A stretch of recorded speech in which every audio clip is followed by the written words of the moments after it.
Hello, नमस्कार. मी अश्विनी स्वागत करत आहे तुमचे अश्विनीज किचनमध्ये. आज मी ते तुम्हाला काहीतरी वेगळंच दाखवणार आहे. वेगळेच काही तर मी तुम्हाला जे दाखवणार आहे ते तुम्ही इथे जेव्हा पराठा ओपन करीन तेव्हा तुम्हाला हे समजूनच जाईल की मी कोणता पराठा बनवत आहे. पण नसेल समजले तर पुढे आपण पाहणारच आहोत. तर हा पराठा तुम्ही पाहू शकता, लहान मुलांना देण्यासाठी एकदम उत्तम आहे. खूप सारे प्रोटीननी भरलेला आहे आणि मी खास ही लहान मुलांसाठीच बनवत आहे. तर ही पराठा तुम्हाला कसा वाटला हे तुम्हाला कमेंट्सद्वारे नक्कीच सांगा. चला बनवायला सुरुवात करूया. सकाळी जेव्हा आपण कणिक भिजवून मुलांसाठी चपाती बनवतो टिफिनला, तेव्हा मुलं काही बोलतात की मम्मी मला चपाती नको म्हणून नाक मुरगळतात. अशावेळी तुम्ही असा पराठा जर बनवून द्याल किंवा ह्याच्या जागी सेम प्रोसेस अलग व्हेजिटेबल टाकून तुम्ही बनवला तरी चालेल. तरी ते मी एक गोळा घेतलेला आहे, छोटा किंवा मोठा. तुम्हाला जसे हवे तशी चपाती लाटून घ्या. पण चपाती ही आपली पातळ लाटून घ्यायची आहे. का तर जेव्हा पराठ्याची स्टफिंग भरण तेव्हा पराठा हा जाड होतो. तेव्हा आपल्याला पीठ खाल्ल्यासारखे किंवा कणिक खाल्ल्यासारखे लागू नये म्हणून पराठा हा व्यवस्थित पातळ लाटून घ्या.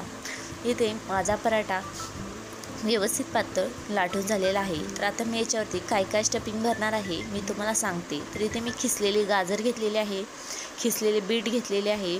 तर इथे तुम्ही जे आवडेल ते कोणत्याही भाज्या वापरू शकता. तसेच मी इथे टिप देते की तुम्ही याच्या जागी व्हेजिटेबल जी यूज करता त्याच्या जागी तुम्ही पालेभाज्या पण वापरू शकता. थोडक्यात मेथी, शापा ही छान प्रकारे कट केली आणि तुम्ही त्याचा यूज जर केला ना तरीही चालेल. लहान मुलं आवडीने खातील, काहीतरी त्यांना वेगळे वाटेल. तर इथे मी चीजचा वापर केलेला आहे. चीजच्या जागी तुम्हाला आवडत नसेल तर तुम्ही पनीरचा वापर करा. मला चीजचा बनवायचा होता म्हणून मी चीजचा केलेला आहे. चवीपुरते मीठ, हलकेसे लाल तिखट टाकलेले आहे टेस्टसाठी. तुमचे लहान मुलं खाणार असतील तर तुम्ही तिखट स्किप करा. स्पायसी मसाले आवडत असतील तर टाकू शकता, पण लहान मुलांना जर देत असाल तर मी तर सांगेल की तुम्ही स्किप करा, टाकू नका. लहान मुलांसाठी ते चांगले नसतात. तर इथे मी दोन्ही साईडनी व्यवस्थित पॅक करून घेतलेला आहे. तर आता याच्यावरती पीठ टाकून मी व्यवस्थित लाटून घेणार आहे.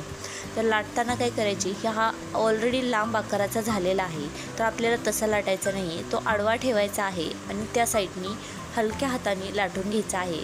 दाब देऊन लाटू नका, नाहीतर आपली जी चीज वगैरे टाकलेले आहे सारण ते हलकेसे वर येईल. का तर याच्यामधील जो बीट आहे त्याच्यामध्ये हलकासा ओलसरपणा असतो, त्यामुळे बाहेर येण्याची शक्यता राहते. म्हणून हलक्या हाताने लाटून घ्या.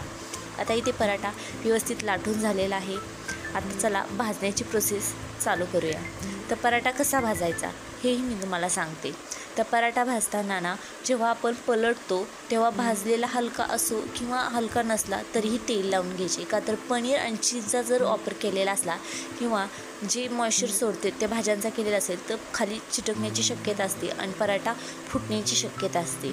अशावेळी जर तुम्ही पलटला की पटकन त्याला तेल किंवा तूप लावून घ्यायचा तर तो खाली चिपकत नाही आहेत. अशा प्रकारे तुम्ही व्यवस्थित दोन्ही साईडनी खरपूस असा भाजून घ्या. जर तुम्ही हे पराठा लहान मुलांना डब्याला देत असाल तर तुम्ही नक्कीच मुलांकडून ऐकसाल घरी आल्यावरती, मम्मी मी माझा डब्बा संपवून आले.